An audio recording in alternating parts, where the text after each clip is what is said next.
우리에게 주시는 말씀 보시겠습니다. 누가복음 2장 8절에서 11절. 누가복음 2장 8절에서 11절. 우리 넉절의 말씀이니까 우리 큰 소리로 같이 한 목소리로 한번 읽겠습니다. 시작. 그 지역의 목자들이 밤에 밖에서 자기 양떼를 지키더니 주의 사자가 곁에 서고 주의 영광이 그들을 두루 비침에 크게 무서워하는지라. 천사가 이르되 무서워하지 말라. 보라, 내가 온 백성에게 미칠 큰 기쁨의 좋은 소식을 너에게 전하노라. 오늘 다윗의 동네에 너희를 위하여 구주가 나셨으니 곧 그리스도 주시니라. 아멘. 하나님의 말씀이었습니다. 우리 오랜만에 옆에 계신 분들 한번 좀 축복할까요? 성도의 모습 속에 한번 이 찬양 같이 고백하면서 우리 자리에 오신 성도님도 함께 축복하겠습니다.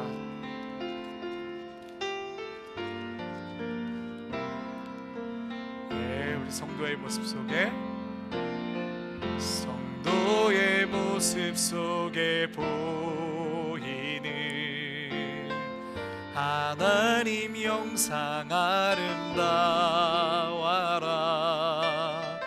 존귀한 주의 자녀 됐으니 사랑하며 섬기리. 우리의 모임 중에 임하신 하나님 영광 아름다워라. 존귀한 왕이 여기 계시니 사랑하며 섬기리. 하나님의 은혜를 우리를 압도하여 주시옵소서. 우리 큰 박수로 하나님께 영광을 올리겠습니다.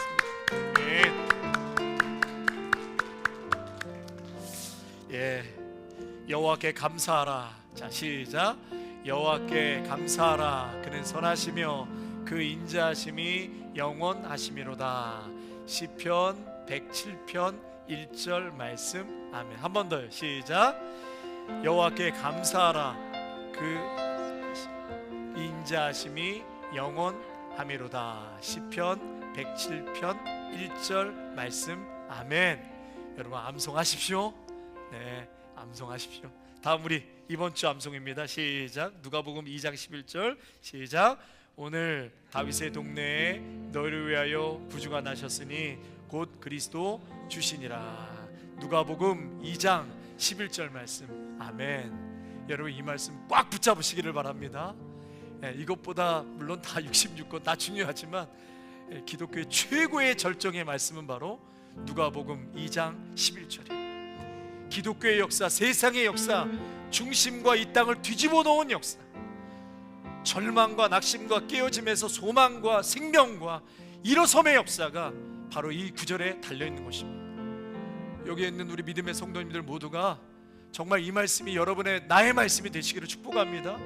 아무리 목사가 여기서 외친다 할지라도 내가 이 말씀 아멘으로 꿀꺽 먹지 않고 받지 않으면 여기서도 영양실조 걸린 사람들이 태반일 거예요. 아무리 풍성한 식탁에 교제가 있다 할지라도 내가 떠먹지 않으면 영양실조 걸리는 거예요. 여러분 와서 딴 생각하고 마음은 콩밭에 가 있고, 여러분 그러면 몸만 여기 와야지 전혀 하나님과 상관없는 그냥 왔다 가는 사람인 거예요. 여러분 한 분도 그런 분이 없으시기를 축복합니다. 이 시간 이 말씀 듣는 다 집중하셔서 하나님의 임재가 내 안에 충만하게 거하셔서 나를 압도하시고 일주일도 이 말씀 갖고 승리하실 수 있는 여러분 되시기를 축복합니다. 아멘. 여러분 지금은 성탄의 계절입니다. 오늘부터 이제 한 달간 예수님 탄생에 대한 선포를 시리즈로 말씀을 나눌 텐데요. 그 첫 번째로 오늘 이제 예수님 탄생에 관한 이야기를 같이 좀 나누도록 하겠습니다. 이 성탄의 계절에 오면 여러분 어떠세요? 마음이 좀 들뜨고 분주하시죠? 저도 어렸을 때부터 그런 추억이 있어서 왠지 이 계절이 오면 참 마음이 약간 좀 감정적이 된다고 그럴까요? 좀 이렇게 두근두근 거리기도 하고 뭔가 이렇게 흥분하고 들뜬 이런 마음인 것 같은데, 그래서 성탄 장식도 하고 선물도 준비하고 또 송년 모임을 가지며 한 해를 우리가 마무리하는 시점에 있습니다. 여러분, 본래 역사적으로 12월 25일은 사실은 예수님의 탄생과는 전혀 무관한 날이에요. 어떠한 근거도 없습니다. 그런데 이 날을 잡은 이유가 당시에 이교도들의 축제가 12월 달에 굉장히 우상숭배가 만연해 있었기 때문에 당시에 교회 지도자들이 이 이교도들 우상숭배 축제를 좀 막아야 되겠다, 이런 의미에서 예수님의 탄생일을 12월 25일로 잡은 것 뿐이에요. 그래서 교회는 세상의 이러한 이교도 우상숭배 축제를 밀어내고 예수 그리스도의 오심을 기념하기 위해 이 날을 붙잡아 왔습니다. 그런데 여러분, 지금 어떻습니까? 아이러니하게도 시간이 흐르면서 예수님의 어떤 탄생을 기념하던 이 절기가 오히려 예수님과는 무관하게, 예수님이 없어도 충분히 즐길 수 있는 그러한 상업적 이벤트로 바뀌고 말았습니다. 성탄의 주인공이신 예수님의 그 존재, 성탄의 본래 의미가 사라진 지가 오래고 그냥 크리스마스의 분위기에 취해서 사람들이 좋아하고 예쁘게 장식을 꾸미고 사진을 올리고 선물을 주고받는 날이 되어버린 것이, 그 안에는 예수님은 예자도 없어요. 내 마음에도 없고 성탄 장식에도 없어요. 여러분, 믿음의 성도는 항상 중요한 본질을 붙잡고 가야 됩니다. 우리가 본질을 놓치면 다시 이 말씀을 통해서 본질을 잡아야 되겠구나, 이 성탄과 크리스마스 추리와 우리가 어디에 마음을 두고 본질을 두고 가느냐, 여기서 다시 한번 점검하고 중심을 잡고 가시기를 바랍니다. 분명히 우리가 붙들어야 될 이 성탄 시즌의 본질의 의미를 되새기고 그곳에 마음을 깊이 두시기를 주님의 이름으로 축원합니다. 성경에서 가장 중요한 구절은 11절, 우리 한 번 더 읽겠습니다. 11절입니다. 시작. 오늘 다윗의 동네에 너희를 위하여 구주가 나셨으니 곧 그리스도 주시니라. 기독교 역사상 가장 중요한 진리, 복음 그 자체가 바로 이 11절이에요. 그래서 여러분 11절을 암송하셔야 돼요. 꼭 암송하셔야 돼요. 여러분 10절에서 말하는 것처럼 온 백성에게 미칠 기쁨의 소식, 큰 기쁨의 소식, 그 기쁨의 소식이 뭐지요?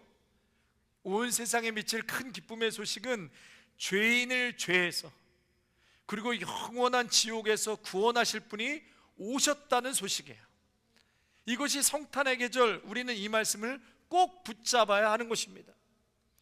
약혼자 요셉, 마리아가 임신했다는 소식을 듣고 요셉이 너무나 충격을 받았어요. 약혼은 했지만 아직 잠자리를 가진 적이 없는데 어떻게 임신을 하지? 요셉은 큰 혼란에 빠졌고 어떻게 해야 될지 깊은 고민에 빠졌습니다. 율법에 따르면 가늠한 여인은 그 당시에 돌로 쳐 죽이는 그러한 율법의 규정이 있는데, 마리아를 돌로 쳐 죽여야 하는가, 아니면 조용히 이혼하고 그녀를 쫓아내야 하는가, 요셉은 상당히 깊은 고민과 충격에 빠졌지요. 그런데 그 순간 하늘에서 메시지가 들려오는 거예요. 마태복음 1장 20절에 하나님께서 요셉에게 이런 음성을 들려주시죠. 함께 읽습니다. 시작. 주의 사자가 현몽하여 이르되 다윗의 자손 요셉아, 내 아내 마리아 데려오기를 무서워하지 말라. 그에게 잉태된 자는 성령으로 된 것이라. 예수님이 잉태된 것은 다른 것이 아니라 뭐로요? 성령으로 잉태된 예수님이다. 다시 말해서 하나님께서 메시아를 낳을 여인으로 마리아를 선택하셨다. 요셉아, 너가 오해하지 않았으면 좋겠다. 하나님의 그 엄청난 관대한 역사가 마리아를 통해서 내가 이룰 것이다 라고 말씀하시죠. 그리고 하나님은 요셉에게 또다시 이러한 지시를 하시죠. 마태복음 1장 21절 말씀입니다. 함께 읽겠습니다. 시작. 그 이름을 예수라 하라. 이는 그가 자기 백성을 그들의 죄에서 구원할 자이심이라. 아멘. 그 이름을 뭐라고요? 예수라 하라는 거예요. 예수. 여러분, 예수는 히브리어로 예슈아, 여호수아, 예수아, 헬라어로는 이에수스. 그냥 그 발음을 좀 바꾼 것뿐이에요. 히브리식 발음인 거예요. 이에수스.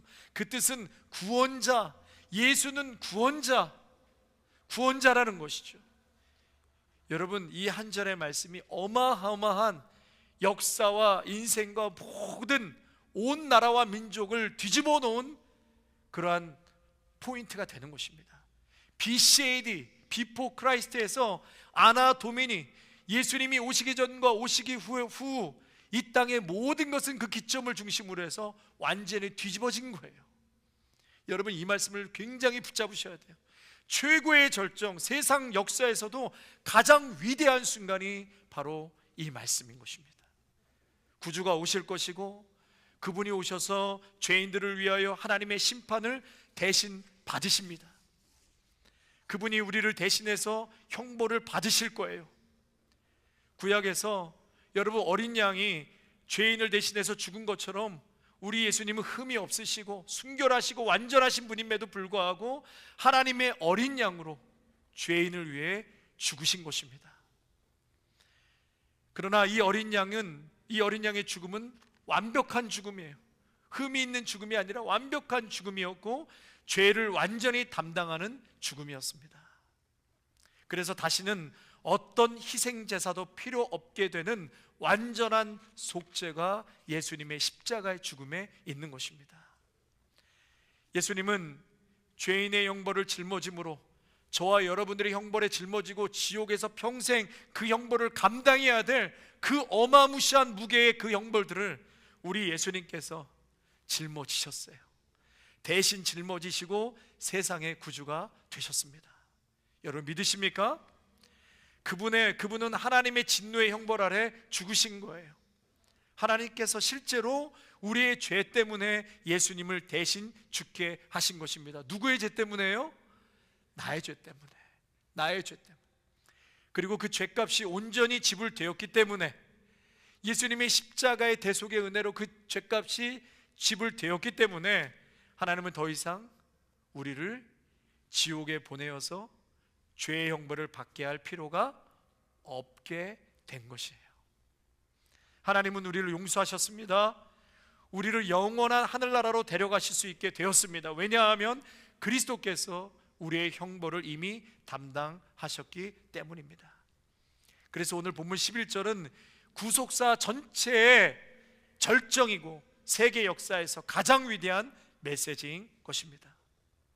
사랑하는 성도 여러분, 이 대강절 그리고 성탄의 시즌에 우리가 붙잡고 생각하고 묵상해야 될 것이 바로 예수님이 이 땅에 왜 오셨는가, 그리고 나는 누구인가, 나는 지금 어떠한 은혜를 누리고 살아가는가, 예수님은 나에게, 나의 인생에, 나의 발걸음에 어떤 영향을 지금 주고 계시는가, 내 인생에서 크고 작은 결정 속에서 예수님의 말씀, 예수님의 존재는 과연 나에게 어떠한 영향을 주고 있는가. 여러분, 이 성탄의 시즌에 아주 구체적으로 묵상하시고 생각하시고 나아가시기를 축복합니다.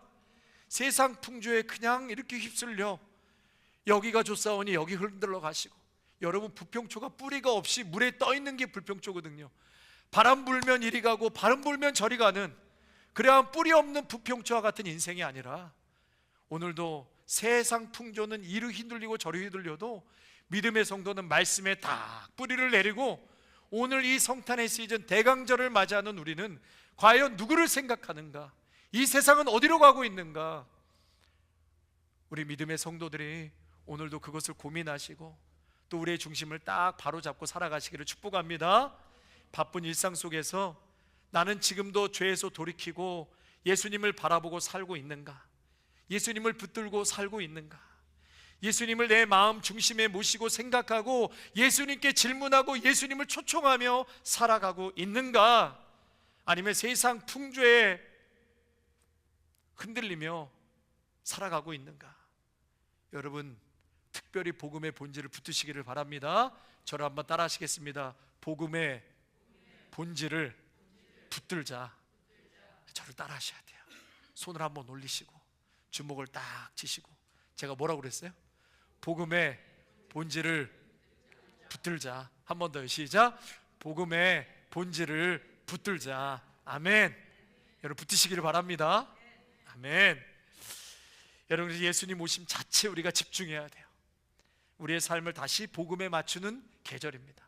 복음에 다시 튜닝하세요. 우리의 일상 속에서 예수님의 오심을 묵상하고 이 시간 더 회개하고, 내가 회개할 것이 무엇인가 돌아보고, 또 감사할 것이 무엇인가. 여러분, 2주 전에 감사에 대해서 2주 정도 말씀 나눴는데 여러분 다 잊어버리셨죠? 지금까지 그 은혜가 오고 계십니까? 할렐루야. 아니면 다시 원망과 불평과 또 금방 습관으로 돌아올 거예요. 여러분, 그래서 자꾸 모여서 말씀 듣고 기도하고 이런 하나님의 말씀을 들어야 우리의 자연스럽게 놔두면 우리는 부정적으로 갈 수밖에 없어요. 왜 그러면 타락한 존재이기 때문에. 여러분, 자꾸 감사하셔야 돼요. 또 우리가 예수님 안에서 기쁨을 자꾸 회복하셔야 돼요. 그렇지 않으면 습관적인 우울함, 습관적인 부정적인 원망과 불평, 이스라엘 백성들이 다 보여줬잖아요. 우리는 그렇게 나올 수밖에 없는 거예요. 여러분, 갈렙과 여호수아도 똑같은 걸, 믿음은 현실을 부정하는 게 아니라고 그랬잖아요. 현실을 똑같이 보지만 믿음의 성도는 그 위에 뭐를 보는 거예요? 더 크신 하나님. 현실은 아낙자손이라 할지라도 그것을 뛰어넘고 역사하시는 하나님, 지금까지도 어떻게 인도하셨는데 앞으로도 인도하시고 약속하신 하나님, 난 붙잡고 가겠습니다. 여호수아와 갈렙과 같은 믿음으로 하나님 취할 수 있습니다. 능히 정복할 수 있습니다. 저것들 우리의 밥입니다. 하나님이 계신데. 여러분, 그러한 믿음 매일매일 매 순간 싸워 나가시기를 축복합니다. 아멘이십니까? 아멘. 오늘 말씀해 보니까요, 이 위대한 소식을 전하기 위해서 선택한 대상이 있는데 뜻밖의 사람들이에요. 이 좋은 복음의 소식을 전해야 되는데 세상에 구주가 태어나셨습니다. 이 어마어마한 인간의 언어로는 감당할 수 있는 엄청 위대한 사건이 지금 터졌는데, 하나님은 이 복음의 확산을 누구를 통해서 하시느냐? 메시지를 퍼뜨릴 사람을 하나님이 선택하셔야 되는데 홍보 전략가 PR을 누구를 선택하느냐? 요즘으로 말하면 인플루언서죠. 유튜버들. 이런 사람들, 이목을 끌 수 있는 사람들을 딱 불러다가 쫙 드셔보시라고. 그리고 인스타그램에 척척척척 올려주시면 쫙 퍼져나가질 거 아닙니까? 그런데 그 당시에 종교적으로 영향을 끼칠 수 있는 사람들이 누구죠? 대제사장들, 사두개인들, 바리새인들, 율법학자들, 이런 영향력 있는 사람들을 하나님이 딱 픽해가지고 이 구주의 탄생을 전하면 온 세상에 쫙 퍼질 텐데, 그런데 뜻밖의 상상할 수 없는 사람들을 선택하셔서 그들을 인플루언서로 사용하세요. 그게 누구죠? 우리 8절 말씀 읽겠습니다. 8절입니다. 시작. 그 지역의 목자들이 밤에 밖에서 자기 양떼를 지키더니 누구를 픽하셨어요? 목자들을 선택하셨어요. 목자들. 그 지역의 8절에 그 지역의 목자들, 8절에 그 지역의 목자들, 이 목자들을 지칭하는데 어떤 형용사도 없어요. 참 거룩한 목자들, 참 순종하는 목자들, 기도하는 목자들, 이런 목자의 형용사가 없이 그만큼 말할 것이 없다는 거예요. 그렇다면 왜 목자인가? 여러분, 그 옛날 목자는 가장 낮은 계층의 사람들이었습니다. 사회적으로 가장 하층민 취급받았던 사람들, 지식이 없어도 누구나 목자 일을 할 수 있는 목자들, 특별한 재능이나 기술이 없어도 목자 일은 어린아이들도 할 수 있는 가장 낮은 보수를 받은 사람들이 목자들이에요. 또 목자들은요, 일주일 내내 양을 돌보기 때문에 모세의 율법을 여러 면에서 지킬 수가 없었습니다. 그래서 안식일 규정도 수시로 사실은 이 목자들은 위반했고요, 당시에 율법학자들이 만들어 놓은 613가지의 율법들을 이들은 지킬 능력이 없는 자들이에요. 종교적으로도 나고자, 소외된 자, 그리고 유대 문헌에 보면 법적에서 증언조차 할 수 없었대요. 목자들은. 왜 그러냐면 사회가 그들을 신뢰할 수 없는 분위기였던 거예요. 지적으로도 얘네들이 사건을 정확하게 파악하고 설명할 수 있나? 그렇게 안 봤다 이거죠. 굉장히 무식하고 상식적인 자들이 아니다라고 사회적인 풍토가 그랬습니다. 근데 하나님께서는 이러한 목자들을 픽하셨어요. 여러분, 종교적인 엘리트를 사용하지 않으셨다는 것입니다. 왜 그러셨을까요? 왜 하나님은 종교적인 엘리트를 사용하지 않으셨을까요? 그것은 스스로를 의롭다고 생각하고 자기 노력으로 하나님께 나아갈 수 있다라고 착각하는 그러한 영적인 기득권층을 하나님은 지금도 거절하시는 거예요. 여러분, 오늘도 하나님 앞에 나올 때 우리가 아까 기도했지만 정말 가난한 마음, 억울한 마음, 깨진 마음, 애통하는 마음, 하나님의 은혜 없이는 살 수 없습니다. 목마른 마음으로 나오지 않고서는 어디 한번 설교해라, 내가 한번 은혜를 받아보겠다, 어디 한번 찬양인도 해봐라, 내가 한번 노래해보겠다, 이러한 자세로는 여러분 여기 있으나 저기 멀리 놀러 가는 거나 똑같은 거예요. 오늘도 하나님께서는요, 하나님의 역사의 가장 위대한 소식을 누구에게 전했는가? 첫 번째로 전한 사람이 세상에서 가장 낮고 가장 보잘것이 없는 이들에게 전한 것이. 하나님께서는 오늘도 낮은 자, 소외된 자들을 찾으시고 오늘도 하나님 그렇게 일하셔. 그 방식이 하나님의 방식인 거예요. 예수님께서 누가복음 4장 18절에서 이런 말씀을 하셨는데, 이사야 61장 1절의 말씀을 인용하시면서 예수님은 자신의 사역을 이렇게 말씀하세요. 한번 같이 읽어볼까요? 시작. 주 여호와의 영이 내게 임하셨으니 주께서 내게 기름을 부으사 가난한 자에게 아름다운 소식을 전하게 하셨다. 가난한 자에게 아름다운 소식을 전하게 했는데, 히브리어로는 이 뜻이 낮은 자, 가난한 자는 낮은 자, 겸손한 자, 괴로운 자, 이렇게 번역할 수 있어요. 자, 또 그 다음에요. 시작. 그가 나를 보내신 것은 마음이 상한 자를 고치시며 포로된 자에게 자유를, 갇힌 자에게 노임을 전파하게 하려 하심이라. 그러니까 예수님이 이 땅에 오신 목적이 뭐라고요? 가난한 자, 낮은 자, 또 겸손한 자, 고통하는 자, 병든 자, 마음이 깨진 자, 포로된 자, 갇힌 자, 사회의 주변인들, 고통하고 오늘도 아파하고 하나님의 은혜를 갈망하고 하나님 없으면 저 죽습니다, 하나님 은혜가 필요한 자, 이러한 괴로운 자, 소외된 자들, 이들을 위해서 하나님이 이 땅에 오셨다. 그래서 예수님은 이 땅에 세리와 친구였고, 무명인 사람들과 창녀들과 죄인들, 이런 사람들과 함께 했기 때문에 바리새인들이 예수님을 조롱하지 않았습니까? 너희 친구들은 다 문제아들 아니냐? 여러분, 우리 하나님께서 목자들에게 첫 번째로 이 소식을 알리신 것은 누구도 하나님 앞에서 자랑하게 못하게 하기 위해, 자랑하지 못하게 하시기 위함인 거예요. 하나님 오늘도 저를 따라 하시겠습니다. 겸손한 자를 통해, 겸손한 자를 통해 일하신다. 여러분, 그냥 겸손하면 안 되고요. 저를 따라 하실까요? 겸손한 자를 통해. 시작. 겸손한 자를 통해 하나님 일하시는 거예요. 겸손한 자를 통해. 세상의 기준으로 볼 때는 연약해요. 사람들이 볼 때도 볼품 없어요. 보잘것 없어요. 그런데 오늘도 내가 겸손하게 자신을 낮추고 하나님 앞에 내 손을 뻗는 그 혈류증 앓았던 여인과 같은 자로 나아갈 때 하나님은 그 딸을, 그 아들을 큰 일을 행하게 하신다는 거예요. 하나님은 사람의 스펙이나 공로를 보지 않습니다.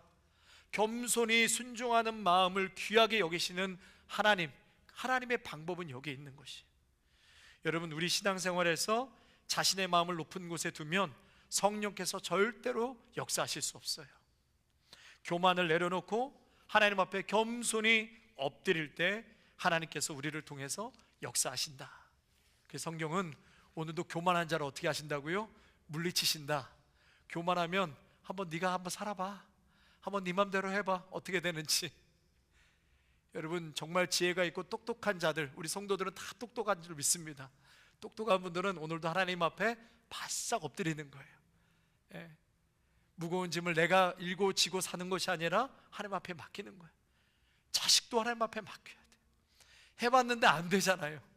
눈앞에 없는데 어떻게 하실 거예요? 한국에 있는데 어떻게 하실 거예요? 떨어져 있는데 어떻게 하실 거예요? 맡기셔야 돼요. 맡기시고 기도하셔야 돼요.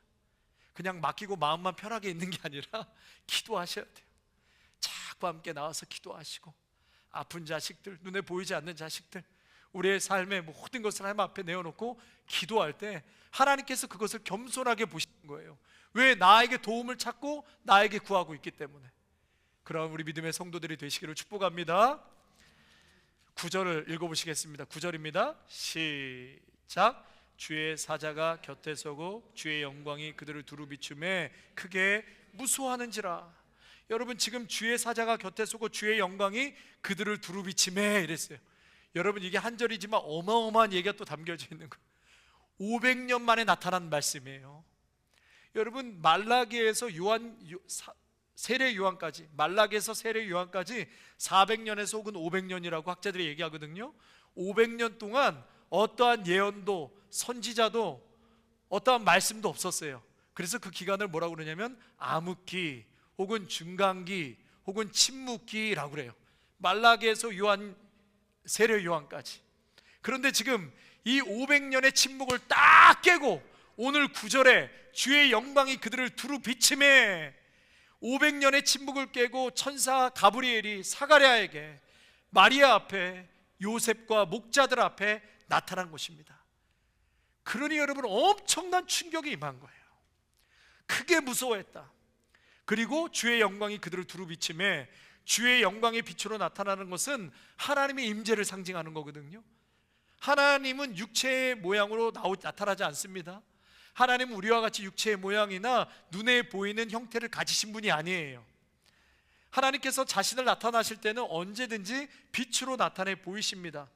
그것도 사람이 상상할 수 없는 찬란하고 눈부신 광채로 나타나신다고 말씀하셨어요. 여러분, 성경에서는 실제로 하나님을 보게 된다면, 인간은 어떻게 된다? 소멸된다 그랬어요. 그래서 하나님께서는 그렇게 본 모습을 직접 나타내 보이지 않으세요. 왜냐하면 그 영광 앞에서는 모두가 죽기 때문에, 소멸되기 때문에. 그래서 하나님의 영광의 빛은요, 어디서부터 임하기 시작하냐면 이스라엘 백성들이 광야 생활할 때 그 성막이 완성될 때 바로 거기서부터 하나님의 영광이 충만하게 그 성막에 임재했어요. 그것을 히브리어로 한번 따라 하실까요? 쉐키나가 하나님의 임재, 하나님의 거주를 뜻하는 것이거든요. 솔로몬의 성전이 완공됐을 때도 하나님의 쉐키나, 하나님의 영광의 임재가 그곳에 임했습니다. 그런데 그 뒤로 이스라엘 백성들이 우상을 숭배하고 타락하면서 에스겔 8장 이후에 하나님의 성전에 하나님의 임재가 떠나갔다 그랬어요. 하나님의 영광이 떠나가고 이스라엘 백성들이 그 다음부터 전부 다 타락하잖아요. 다 타락하니까 하나님의 영광이 떠나가고 그 다음부터는 침묵기로 가기 시작하는 거예요. 오랜 세월 동안 다시 돌아오지 않았던 하나님의 영광, 그 쉐키나가 어디에? 오늘 9절 이 밤에 다시 나타난 것입니다. 하나님의 영광이 임했다는 것은 하나님의 임재가 다시 세상에 나타났다는 뜻입니다. 찬란한 하나님의 임재의 영광, 쉐키나. 여러분, 이 하나님의 임재와 영광이 깊은 밤과 같은 인생을 살아가고 있는 성도들이 계시다면 오늘 하나님의 영광이 충만하게 임하시기를 주님의 이름으로 축원합니다. 하나님의 영광이 임하니까 이들의 반응이 어때요? 9절에 크게 무서워했다고 그랬어요. 여러분, 에스겔도 하나님의 영광을 보았을 때 하늘의 얼굴을 땅에 대고 쓰러져서 거의 기절 상태였다고 그랬어요. 요한도 계시록 1장에 보면 그리스도의 영광을 보았을 때 죽은 자처럼 쓰러졌다. 혈루증 앓았던 여인도 자신을 고치신 분을 깨달았을 때 예수님 앞에 크게 두려워했다. 풍랑 속에서 제자들은 그 폭풍이 무서웠지만 예수님께서 그 폭풍을 잠잠케 해주시잖아요. 그리고 나서 더 큰 두려움에 사로잡히게 돼요. 왜요? 그 폭풍보다 하나님의 영광이 이 배에 함께 하신다는 것, 그것을 보고 더 두려워했다는 거예요. 제가 19살 때 하나님께 콜링을 받았어요. 갈보리 선교교회라고 지금도 잠실에 있는 교회, 그 교회 성막실에서 잠을 자다가 새벽 3시인가 4시쯤에 저에게 지금으로 봤을 때 이제 환상을 본 거죠. 하나님의 콜링. 19살 때 그때 그 성막 사이에 빛이 강하게 새어나왔는데 제가 너무 신기하기도 하고 무서워서 그 앞에 당시에 강문호 목사님, 지금 이 성막의 최고의 우리 한국의 아주 그 강문호 목사님과 함께 제가 무릎을 꿇었어요. 지금 꿈 얘기하는 거예요. 진짜 그랬다는 게 아니라. 그런데 그 성막을 확 제쳤을 때 불기둥이 떨어지면서 그 빛이 나를 압도하는데 제가 생각했어요. 하나님이 빛이 임하고 나를 사랑하는 내 현동아, 내가 너를 12제자로 쓰겠노라 그때 부르셨거든요. 근데 나는 왜 무서워했을까? 그때 너무 무서워서 벌벌 떨었거든요. 그랬더니 강문호 목사님이 제 어깨에 손을 대시고 현동아, 너를 주의 종으로 하나님이 쓰시려고 그러신다. 그 둘이서 엎드렸어요. 그리고 그 음성에 들렸는데 그게 바로 이런 것이었던 거예요. 하나님의 찬란한 빛 가운데 임재하셨는데 그냥 무섭고 공포 영화 때문에 내가 두려워서 벌벌 떤 것이 아니라 하나님의 그 광명한 빛 가운데 엄청난 임재 앞에 내가 두려워 떨었던 것이 바로 그 모습이 아니었는가? 여러분, 그런데요, 이렇게 하나님의 강력한 임재 쉐키나가 임하였을 때 모두가 무서워하고 두려워했는데 지금 천사들이 뭐라고 말하죠? 두려워하지 말고 무서워하지 말라. 너희는 두려워할 필요가 없다는 거예요. 왜요? 죄가 이미 용서받았기 때문에. 하나님의 임재를 보았을 때는 두려움이 있지만 하나님이 은혜를 베푸실 때는 두려워하지 말라. 사랑하는 성도 여러분, 오늘 예수님이 이 땅에 오셨을 때 큰 기쁨의 소식이라고 하셨어요. 슬픔의 소식, 심판의 소식, 두려움의 소식이 아니라 은혜의 소식, 정죄의 소식이 아니라 저주의 소식이 아니라 내가 너에게 좋은 소식을 전한다. 하나님은 심판하시고 막 벌 주시는 하나님이 아니세요. 구원하시는 하나님, 우리 하나님은 구원자를 보내셨고 죄를 없애러 오신 하나님이세요. 믿습니까?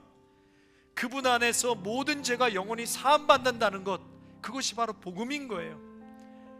여러분, 이것처럼 큰 기쁨의 소식이 어디 있겠습니까? 그래서 우리가 복음을 깊이 생각하면 기쁨을 느끼지 않을 수가 없습니다. 웃음과 환희가 절로 터지는 소식입니다. 구원의 은혜를 받은 기쁨보다 더 큰 기쁨은 없는 것이에요. 죄의 용서를 받은 자, 그리고 그 죄의 대가가 이미 구주를 통해 온전히 지불된 사람에게는 이보다 더한 기쁨이 없습니다. 아직도 예수님을 모르거나 예수님을 영접하지 못한 자에게는 두려움의 소식일지 몰라도 이미 주님을 알고 주님 안에 거하는 자에게는 이 소식은 어떤 소식이요? 기쁨의 소식, 감사의 소식, 축복의 소식, 은혜의 소식, 위로의 소식, 우리에게 생명 주시는 소식, 일으켜 주시는 소식, 소망의 소식, 날마다 감사할 수 있는 소식, 날마다 그분을 붙잡면 살아갈 수 있는 끈이 되는 소식. 여러분, 어찌 기뻐하지 않을 수가 있겠습니까? 아무리 우리의 삶에 환난이 오고 어려움이 와도 주님이 계시다는 것을 바라본다면, 하얀 쌀밥에 김치 하나를 놓고서도 하나님 감사합니다, 나를 구원하여 주신 하나님, 나에게 생명 주신 하나님, 나에게 소망 주신 하나님, 영원한 지옥 형벌이 아니라 영원한 하늘나라 천국 백성으로 삼아주신 그 하나님 은혜 앞에 나의 환경이 힘들고 어려워도 바울과 같이 내가 염려하지 말고 내가 기뻐하겠습니다, 감사하겠습니다. 여러분, 이 대강절 그러한 기쁨이 임하시기를 축복합니다. 이것이 바로 복음의 본질인 거예요.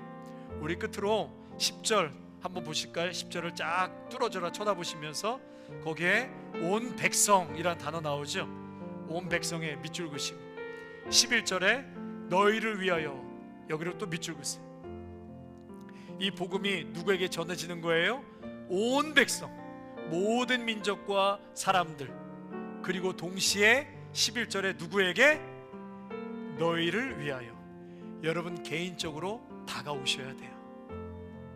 온 백성과 민족과 언어가 다른 사람들에게도 흘러가지만 누구에게? 바로 너를 위한 구세주, 나를 위한 소식이 돼야 합니다. 여러분, 예수님의 탄생 소식은 바로 나를 위해 임한 구원의 소식입니다. 우리 한번 같이 읽을까요? 시작. 이 복음을 개인적인 기쁨으로 받아들이는 것이 신앙의 시작입니다. 여러분, 개인적으로 먼저 이 기쁨의 소식을 받아들이시기를 축복합니다. 더 나아가 목자들과 같이 이 기쁨의 소식을 우리 아름다운 교회 나한 사람만 간직하는 것이 아니라 이제는 퍼져나가야 될 줄로 믿습니다.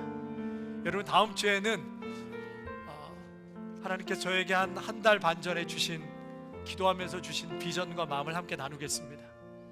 우리 교회 내년이면 이제 10주년을 맞이하는데 하나님께서 이 중요한 시점에 주신 귀한 비전, 그리고 우리가 내년 한 해 동안 붙잡고 열심으로 감당해야 될 그 사역의 그 본 이야기들을 다음 주에 좀 나누도록 하겠습니다. 기도하겠습니다. 하나님, 복음은 온 백성에게 큰 기쁨을 주시는 소식임과 함께 또 우리 각자에게 주신 구원의 소식, 기쁨의 소식인 줄로 믿습니다. 하나님, 먼저는 이 성탄의 계절 우리 각자가 복음의 증인이 되어서 어두운 세상에 참된 기쁨의 빛을 전하는 축복의 통로가 되게 하여 주시옵소서. 귀하신 우리 주 예수 그리스도의 이름으로 기도하옵나이다. 아멘.